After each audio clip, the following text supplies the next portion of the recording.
Ayos lang po. Matagal na kayo nakatira dito na? Matagal na, mahigit 20 years na. Matagal na yan po yung ano mo po? Hindi. Mayroon na mga 10 years. 10 years? Doon pa sa Bisaya yan? Hindi, di rin na. Di. Lugay na ako di rin. 1991 pa ako na-dire. Hindi mo na napacheck up yan? Sa una, napacheck up niya na schedule na unta ni. Tapos, nag-pandemic man, di natuloy.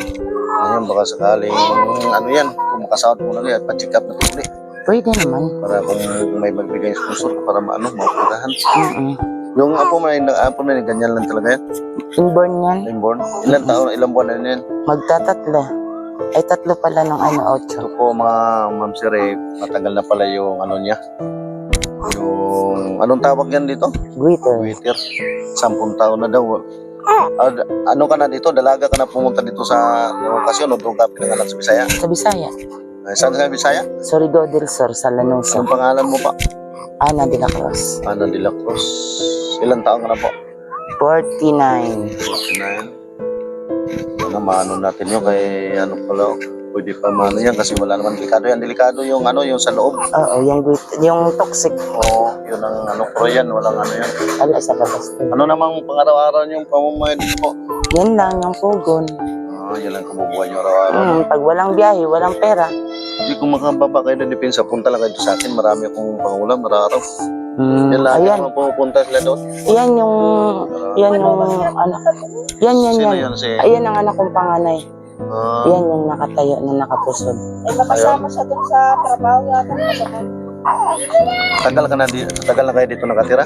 Oo, nasa 20 na mahigit. 22 years. 22 years. Pero hindi naman gumikirot yung ano mo niya po. Hindi naman. Minsan lang may time na kapag sobrang pagod, masakit.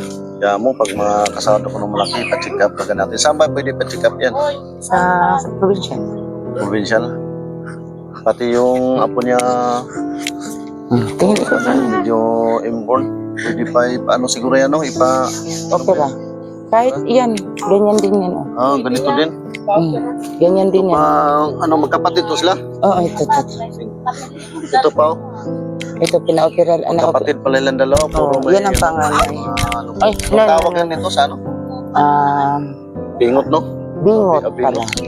Hindi pingot. Pag pingot, sa tainga ba yan to?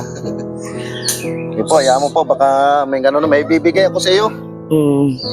Sabi mo, kapag uwan akong vlogger, baka sakali may ano na ito, may bigas tsaka may pangulam. Kahit paano may ano, tapos may bibigay akong ano din. Bigyan natin po kasi matagal na pala yun.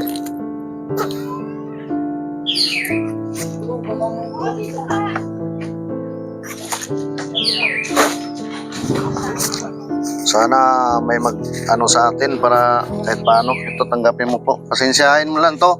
Kasi baguhan lang akong vlogger, baka sakali may mga gandang loob magano sa atin. Sige. Para mapano kapatid, matagal na pala to kapatid. Ito pa yung ano niya, oh. Yung apo niya. May ano. Tapos importante dito kananay. Salamat. Ganyan lang yan, hindi na talaga lumaki, ganyan lang yan. Hindi. Dating maliit, tas lumalaki. Habang nagpipersa siya, lumalaki. Ayun. Alam nila mayang yan dahil matagal na kayo magkakilala niya. Kaya mo, manalangin lang tayo lagi sa may kapal nito kay babayan. Hindi, ampo. Pero maano natin yan. Ampo lagi kay Ala. Oo. Para maano natin, ma-check up natin. Pero matagal na hindi na pa-check up yan. Tagal na rin po. Kailan ka bigyan kita ng ano kaya pang-check up sa ano, Lunes? Kailan ba yung Lunes? Pista. Basta sa inyo. Sa Abaynti yan, ano. Para sa abay. ito, magkapatid pala itong dalawa, no? Babae ito? Yan. Ito lalaki. Yan, ganito lang po. Maraming salamat. Salamat.